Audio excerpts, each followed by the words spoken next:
Ahora sí. Muy buen día. El tema que hoy corresponde desarrollar es la sucesión testamentaria. Hasta el momento nosotros hemos podido desarrollar la sucesión legal. Hemos podido ver que la vocación, es decir, ese título para ser heredero, puede emanar de la ley o puede emanar del testamento. Estos dos van a ser los títulos, digámoslo así, idóneos para que una persona pueda suceder a otra.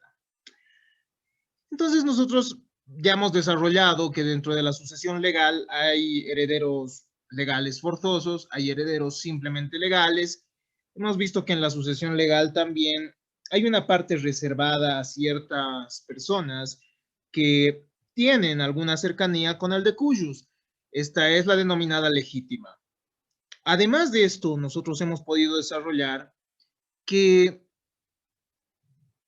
que los herederos forzosos van a ingresar a la sucesión hereditaria para tener cierta proporción o ciertas proporciones sobre el patrimonio del decuyus, según cuáles sean los parientes que concurran a esta sucesión.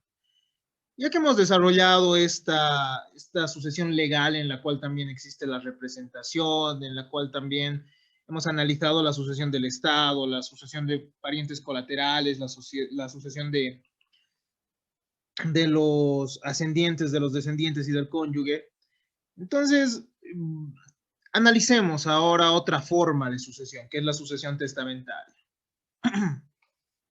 En la sucesión testamentaria, la vocación sucesoria es determinada por la voluntad del causante, expresada en el acto especial de última voluntad denominado testamento. Nosotros podemos evidenciar entonces que el ordenamiento jurídico reconoce que mediante la autonomía de la libertad, el testador pueda disponer de sus bienes y también pueda realizar algunas declaraciones de carácter extrapatrimonial. La sucesión testamentaria es aquella transmisión patrimonial que hace el testador sobre todo o parte de sus bienes, derechos o acciones en favor de los sucesores o legatarios nombrados expresamente por él. Encuentra su fundamento esencial en la necesidad de garantizar al testador el completo dominio de los propios bienes, no solo durante la vida, sino después de la muerte, para satisfacer sentimientos de afectividad, gratitud o caridad.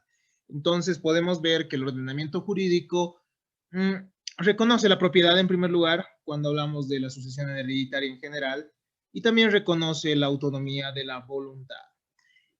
Después de la religión, nos dice Tullier, la facultad de testar es el más dulce consuelo del hombre que muere.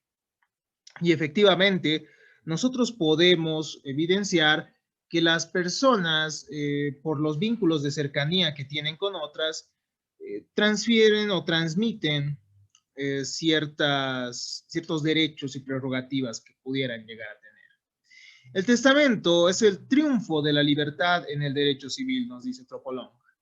La base de la sucesión hereditaria se compone por el principio de propiedad privada, transmisible mortis causa, y el principio de autonomía de la voluntad, con la limitación de la legítima. Eso ya lo hemos visto que hay una porción determinada para los herederos forzosos, ¿no? Y bueno, la autonomía de la voluntad del testador tiene como límite esa legítima. No se puede afectar esa parte determinada para los herederos forzosos. El testamento es muy difícil bueno, ha sido muy difícil de definirlo, ¿no? No existe un criterio uniforme sobre lo que sería el mismo. Pero si nosotros nos remontamos a la terminología técnica, el testamento al menos contiene ciertos elementos dentro de su concepto, dentro de los cuales nosotros encontramos al testador. El testador es la persona que va a hacer el testamento. El legado, por otro lado, que es la disposición de los bienes, y el legatario, que va a ser el beneficiario del legado. Podemos encontrar entonces todos estos elementos que van a interactuar y que van a formar parte de este fenómeno jurídico que es el testamento. La jurisprudencia de 2005 refiere sobre el testamento lo siguiente. En primer lugar, habría un testador. Testador es la persona que hace su testamento disponiendo sus bienes o parte de ellos o haciendo declaraciones de trascendencia jurídica para que surta efectos y se cumpla después de su muerte. Testamento, por otro lado, es la declaración de última voluntad relativa a los bienes y otras cuestiones como reconocimiento filial, por ejemplo, desheredación, revelaciones o confesiones, etcétera. El testamento entonces va a hacer esa declaración, ¿no? No es lo mismo el testador que el testamento. El testador es la persona que hace su testamento y el testamento contiene esa declaración de voluntad. Carlos Morales Guillén nos dice que el testamento es el acto jurídico unilateral y solemne, esencialmente revocable, cuyo objeto es dar a conocer la voluntad de su autor, para que después de su muerte y dentro de los límites que señala la ley, tanto desde el, y dentro de los límites que la ley señala, ¿no? Tanto desde el punto de vista patrimonial como económico. Entonces, en esta definición podemos encontrar varias características, como el carácter solemne, unilateral, irrevocable. Sobre estos vamos a hablar en un momento más, cuando tengamos que ver las características del testamento. La doctrina actual considera que el testamento sería también un negocio jurídico, pues contiene los mismos requisitos, ¿no? Contiene al sujeto, a los sujetos, contendrá también un carácter patrimonial y trataría entonces de un negocio jurídico, ¿no? Que crea, modifica y extingue ciertas situaciones jurídicas. Está destinado a producir un determinado efecto jurídico y es reconocido por el derecho objetivo, cumpliendo con los requisitos y dentro de los límites que el ordenamiento establece. El testamento, entonces, no podrá tener cualquier tipo de disposición. Algunas se considerarán, como veremos más adelante, como no puestas, debido a que, estimados estudiantes, el testamento tiene ciertos límites establecidos por la ley. Entonces, avancemos un poco más. Ya hemos visto algunos aspectos que hacen al concepto, ¿no? El concepto, cuando hablamos de concepto, nosotros hablamos de la diferencia específica o del género al que pertenece. Nos acercamos un poco a comprender, ¿no? Qué es determinado, a qué se refiere determinado término, por ejemplo. Pero acerquemos un poco más nuestra perspectiva para precisar esta definición, ¿no?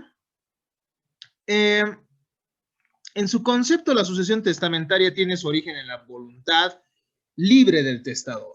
Por esto, es aquella en virtud de la cual los bienes se transmiten conforme a la voluntad del causante, de acuerdo a los arreglos y disposiciones contenidas en el testamento, como acto de última voluntad. La facultad de expresar la última voluntad tiene dos sentidos al menos, o se manifiesta en dos sentidos. Uno de carácter subjetivo, que está dirigido a la libertad de nombrar o instituir como sucesor o legatario a cualquier persona de su libre elección. Y hay otro de carácter objetivo, ¿no? Que conlleva la libertad de disposición sobre cualquier bien o derecho del testador. Entonces hay dos sentidos que nosotros podemos identificar sobre las disposiciones testamentarias, ¿no? Es un acto jurídico de última voluntad, por el cual el testador dispone para cuando haya dejado de existir sobre una parte o sobre la totalidad de sus bienes patrimoniales, nombrando al mismo tiempo uno o más sucesores o legatarios. Es importante entonces considerar que el testamento no puede surtir efectos antes de la apertura de la sucesión. Nosotros ya hemos visto que la sucesión tiene diferentes etapas, ¿no? Tiene una apertura que se da con el fallecimiento presunto, con la muerte natural del decuyus, tiene un momento de la vocación en el cual se puede establecer quién es el llamado, ¿no? a la sucesión hereditaria. cuál es el título que tienen. Viene la delación, que es el momento en el que se puede elegir si es que va a aceptar o no. Eso es lo más preciso, ¿no? Si es que va a aceptar o no la sucesión hereditaria, es decir, en este instante se suscita el derecho de opción. ¿A ver? Se suscita el derecho de opción y finalmente viene la posesión y la adquisición. Entonces, por consiguiente, reiterando este tipo de palabras, este tipo de conectores, el testamento va a tener efectos después de la muerte. No puede tener efectos antes de la muerte del decujus. La sucesión legal o ab intestato es siempre a título universal, en tanto que la sucesión testamentaria puede sucederse a título particular o singular.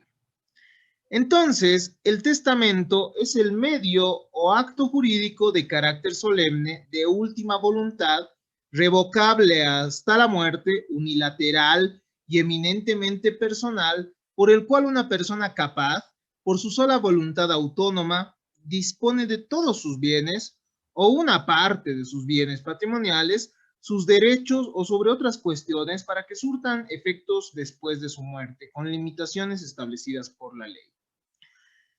Todas estas son, bueno, esta definición engloba las diferentes características del testamento, ¿no? Solemne, de última voluntad, es revocable, es decir, que puede modificarse hasta que el decujus fallezca, él puede modificar y darle el contenido que vea conveniente. Es eminentemente personal, habíamos dicho, y vamos a analizar un poco más al respecto. El testamento, más allá de los elementos teóricos que nosotros hemos podido estudiar, tiene una función práctica.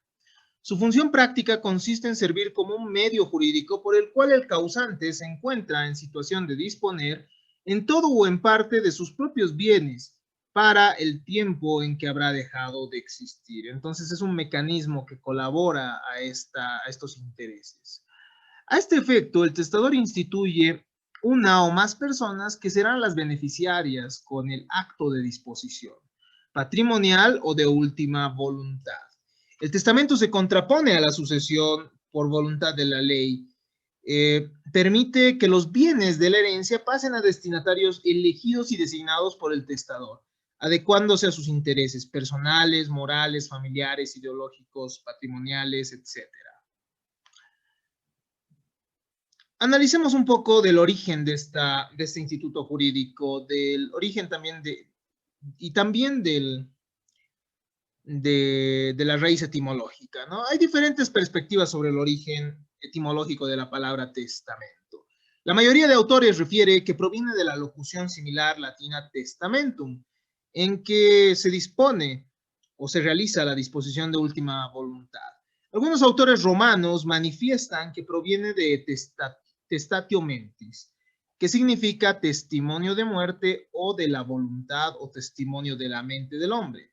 Otros nos dicen que proviene del latín testibus mentio, que significa la mención de testigos. Esto debido a que, como nosotros vamos a ver cuando revisemos las formalidades de los diferentes tipos de testamentos, existen ciertos testigos que van a poder acreditar la existencia de esa autonomía, de esa declaración de voluntad.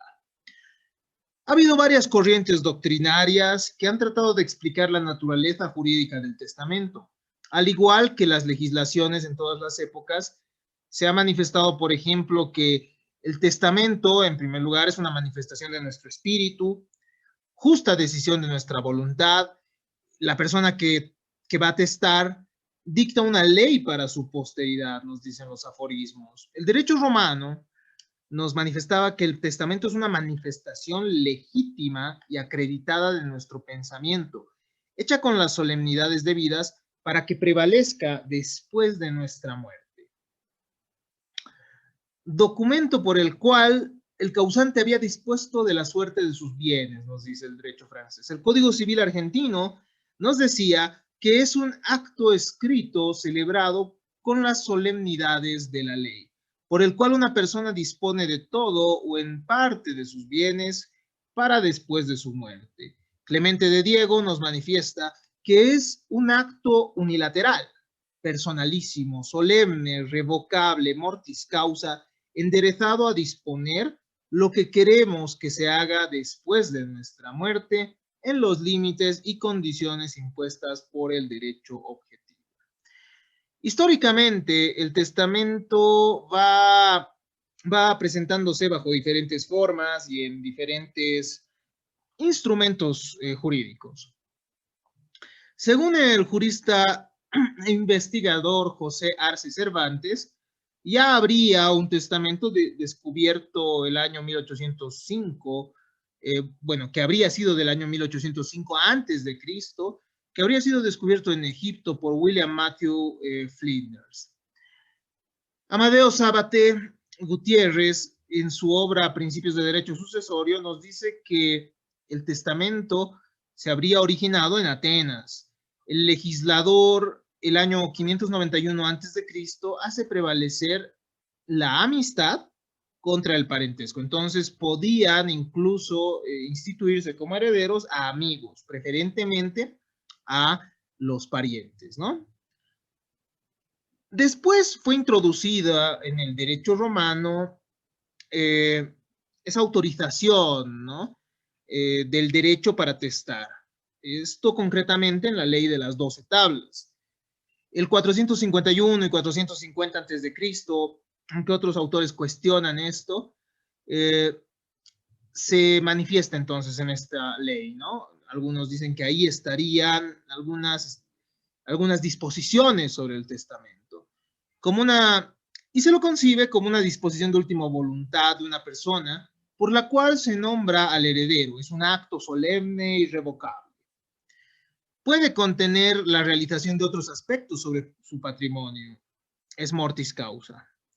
En el primitivo derecho civil existían dos tipos de testamento, un testamentum collatis comitis y un testamentum in prosinctu. El testamentum collatis comitis se lo hacía en tiempos de paz, en tiempos de calma. El pueblo tenía que aprobar la propuesta del nombramiento del heredero, ¿no? Del heres. Pero también hay un testamento in prosinctu, y era propio del soldado. Se otorgaba de forma oral ante el ejército cuando se encontraban en campaña de guerra.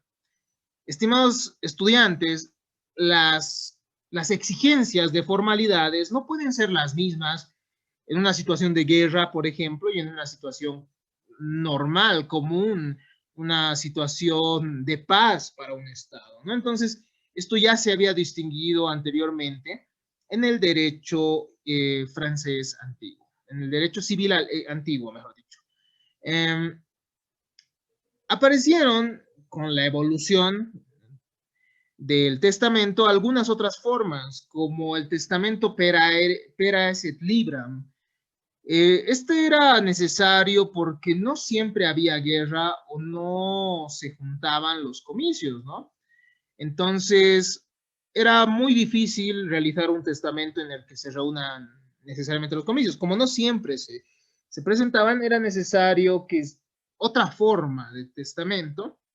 Y para esta forma pera et libram, se realizaba el mismo ante 5 ciudadanos romanos mayores de edad y con ciertas solemnidades que debían cumplir los mismos, ¿no?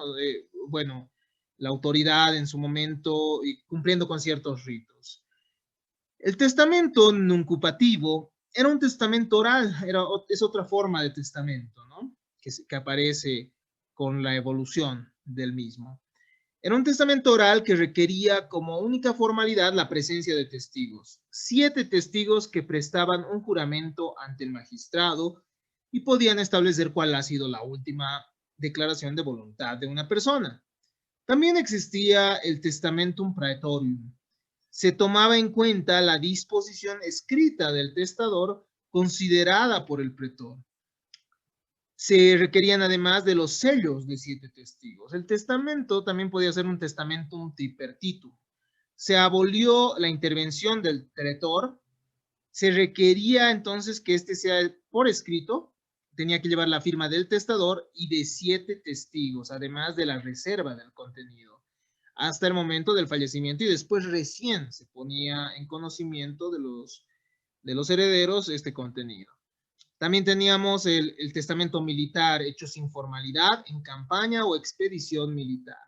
Como podemos ver, de a poco se van instituyendo, se van reglamentando diferentes tipos de testamento por la misma necesidad que las circunstancias diversas generan, ¿no? Estas circunstancias diferentes en las cuales se puede realizar un testamento ameritan también que las formas sean distintas. Y esto lo vamos a ver cuando, por ejemplo, analicemos los testamentos de Justiniano. Los testamentos en la época de Justiniano, más claramente, son de dos tipos, ¿no? Los testamentos pueden ser un testamentum privatum o un testamentum publicum. Y además hay testamentos especiales. El testamentum privatum es otorgado ante 7 testigos, podía ser alógrafo, es decir, un pliego no escrito por el puño y letra del testador, o también podía ser hológrafo, y que sea el mismo testador el que escriba este testamento. Pero además de este testamentum privatum, que requiere sí de la presencia de los testigos, hay un testamentum publicum, que es de dos formas, dependiendo de la autoridad que se encarga. Podía ser judicial o municipal. También podía ser oral o escrito. Además de estos testamentos, existían testamentos especiales. Por ejemplo, el testamento militar, que se da en tiempos de guerra. El testamento otorgado en tiempo de peste. Este testamento se otorgaba entonces, o se otorgaba, en tiempos de enfermedad grave, siendo innecesaria la concurrencia de testigos. El testamento del ciego requería también mayores formalidades, ¿no? El testamento era llevado al oficial público, quien lo leía ante los testigos. En la segunda forma, el otorgante dicta al oficial público. Entonces, había dos opciones para el testamento del ciego. En primer lugar, el oficial leía en voz alta para que el ciego también conozca, la persona que no podía ver conozca. Y en la segunda forma, el otorgante dicta al oficial público, ¿no? Para que el mismo pueda plasmar la declaración de voluntad del mismo. El testamento del sordomudo igual, ¿no? Requería de la voluntad escrita de puño y letra del testador. El testamento en caso de analfabetos se debía llevar por escrito ante 8 testigos. Como podemos ver, hay ciertas circunstancias en las que se ameritan mayores requisitos, ¿no? No todas las circunstancias van a ser las mismas al momento de realizarse la última declaración de voluntad. Y esto lo ha acreditado también la historia. El testamento puede tener contenidos patrimoniales o extrapatrimoniales. Es considerado ante todo una escritura y documento, un medio de expresión de última voluntad del causante y tiene eficacia probatoria de la escritura privada y pública. Contiene disposiciones con proyección para después de la muerte del testador y puede contener cuestiones de carácter patrimonial y también cuestiones de carácter extrapatrimonial. Así lo establece el artículo 1112 del Código Civil. Así se puede al menos interpretar de este artículo. El testador entonces puede en el contenido del testamento establecer aspectos patrimoniales, es decir, sobre sus bienes, y sobre sus bienes valuables en dinero y extrapatrimoniales sobre algunas declaraciones que no conciernan a los mismos. A ver, analicemos. El contenido patrimonial entonces se refiere a un medio de atribución que se le da al testador, ¿no? Francesco Messineo nos dice, es un medio de atribución patrimonial que opera mediante la institución de heredero o la atribución del legado. El heredero podrá entonces establecer a quién transfiere sus bienes, ¿no? Las disposiciones del testador van dirigidas a la transmisión de sus bienes apreciables en dinero, que favorecen a los instituidos como sucesores o legatarios. Un ejemplo de disposiciones testamentarias en las cuales se ha dispuesto de estos bienes. Es el testamento de Alfred Nobel, ¿no? Él mismo ha decidido que su dinero, o bueno, parte de su dinero, se vaya distribuyendo de a poco ante los ganadores sobresalientes en diferentes áreas. De ahí que surjan esos denominados premios Nobel, ¿no? Pero el contenido del patrimonio también puede ser extrapatrimonial. Se refiere a la función autónoma de vínculos de algunas declaraciones de última voluntad con carácter no patrimonial. El contenido puede ser del más diverso. Se puede designar tutores, se puede fijar el modo en que se realiza la educación de los hijos, se puede reconocer a un hijo, se puede rehabilitar al indigno y realizar confesiones, se puede dar normas funerarias, revocar el testamento, entre otros. Entonces, estos aspectos, como ustedes pueden ver, no son de carácter patrimonial. ¿Cuáles son las características del testamento? Ya para ir concluyendo de a poco con nuestro avance de materia del día de hoy. El testamento tiene como esencia la declaración espontánea de la voluntad del testador, de donde resulta ser un negocio jurídico y consecuentemente de libre determinación del autor. El autor decide cuál es el contenido que le va a dar al testamento. Y tiene entre sus principales características a las siguientes. En primer lugar, es un acto jurídico unilateral. ¿Qué significa esto? Que solo requiere de la voluntad del testador para producir efectos jurídicos de carácter patrimonial o no patrimonial que crea, modifica o extingue derechos, ¿no? Que crean, modifican o extinguen derechos. Es un negocio jurídico a título gratuito, en segundo lugar. Pues el causante no recibe ningún equivalente o una compensación, por lo que es unilateral y gratuito, ¿no? Solo requiere de la voluntad del testador y además el testador no pide una contraprestación, no se le paga por el testamento, ¿no? O por otorgar el testamento. El testamento, en tercer lugar, es un acto de última voluntad esencialmente revocable y modificable, pues se rige por el principio de libertad testamentaria. Este principio atribuye al otorgante la posibilidad de expresar verdaderamente su última voluntad.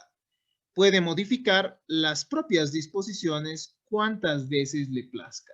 Entonces, una persona puede revocar posteriormente su anterior disposición testamentaria y así hasta el momento de su fallecimiento, siendo el válido aquel que él decida, ¿no? Aquella disposición que él decida. Vamos a ver que la revocación de este acto puede ser tácita o puede ser expresa. En cuarto lugar, es un acto personalísimo.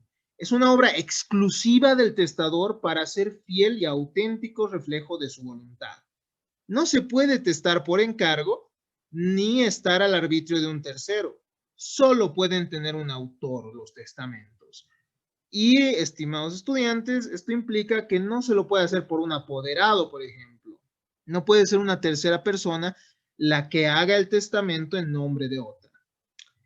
Es un acto unipersonal, además de ser unilateral, ¿no? Unilateral habíamos dicho que implica que tiene que haber una voluntad, pero es unipersonal.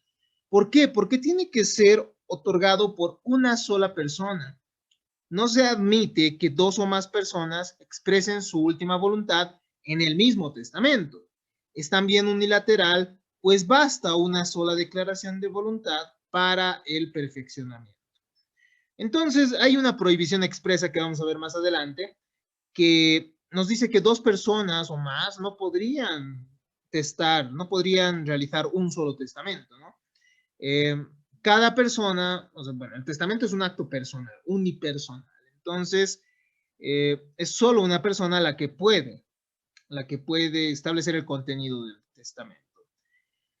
Es una declaración de última voluntad, solo surte efectos a la muerte del testador. Debe reunir las condiciones establecidas por la ley, entonces, ¿no?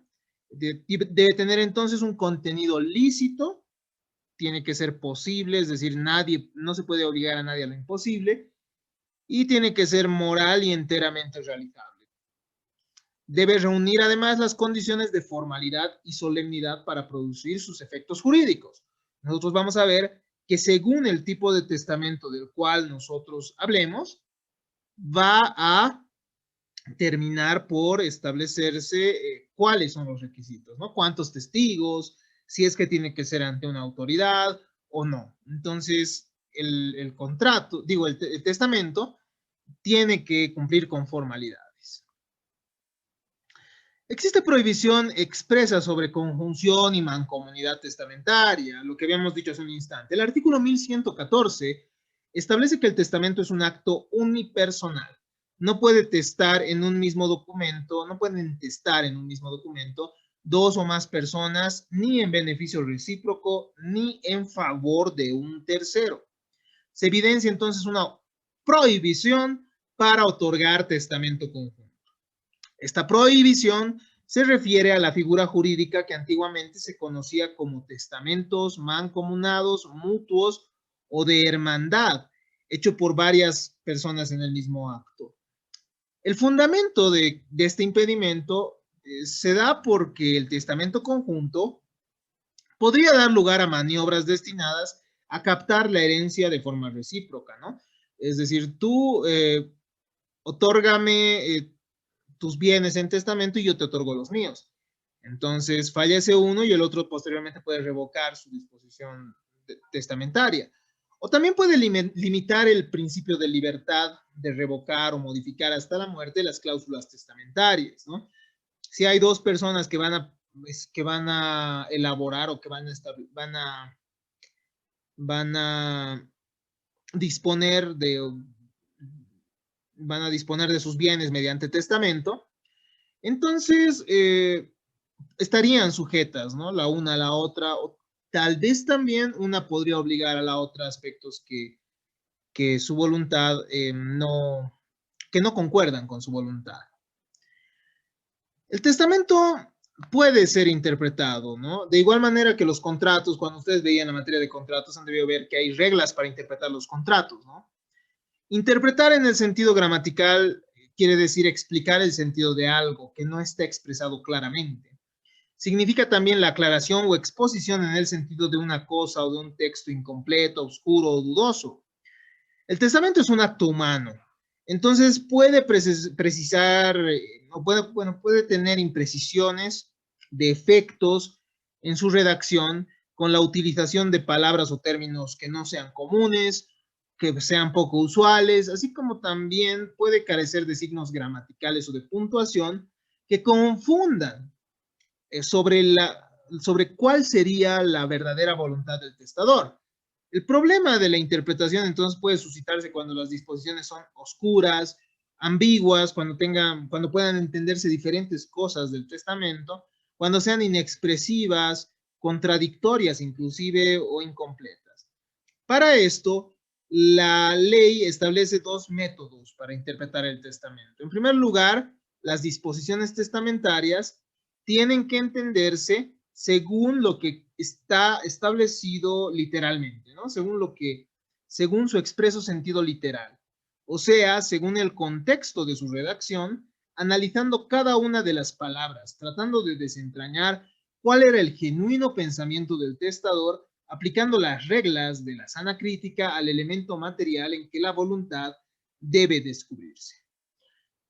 En caso de duda, la interpretación se va a ajustar a lo que resulte más conforme a la intención o voluntad del testador, al tenor del testamento en el marco de la ley. Para esto se recurre incluso a modismos o adjetivos corrientes en el léxico común empleado por el otorgante. Este tipo de expresiones comunes, que no necesariamente son técnicas, nos van a ayudar a comprender qué es lo que en realidad buscaba, cuál era la finalidad del testador. Para terminar la sesión del día de hoy, hablemos de la función limitativa del testamento. Las disposiciones testamentarias que contienen enunciados contrarios de derecho, o sea, en contraposición a las normas legales, pueden darse en la realidad, ¿no? Es decir, el testador puede ir incluso en sus disposiciones testamentarias contra lo establecido por la ley, limitando, lesionando la legítima, por ejemplo, puede excederse, ¿no? Y disponer más allá de lo que le está permitido. puede excluir, por ejemplo, a herederos forzosos y no bajo causales reconocidas por la ley como la indignidad o la desheredación. Finalmente puede imponer condiciones ilícitas o imposibles, ¿no? Entonces, en estos casos, estas disposiciones contrarias a la ley no surten efecto jurídico alguno y son consideradas como no puestas. El artículo 1117 del Código Civil prevé que las disposiciones contrarias a derecho no surten ningún efecto, pero esto tampoco va a implicar que todo el testamento quede sin efecto, sino que las cláusulas que se encuadren conforme a la ley van a quedar subsistentes, ¿no? Y aquellas que sean contrarias a la ley serán consideradas como no puestas, no surten efecto alguno. De esta manera hemos podido introducirnos a la temática. Hemos podido comenzar con la temática de la sucesión testamentaria. En próximas clases vamos a hablar sobre la capacidad para suceder, sobre las diferentes clases de testamentos. Muchas gracias por su atención. En caso de tener alguna duda, pueden consultar lo que gusten mediante las clases sincrónicas o por otro lado pueden acudir a nuestro foro de consultas. Muchas gracias. Hasta acá nuestra grabación del día de hoy.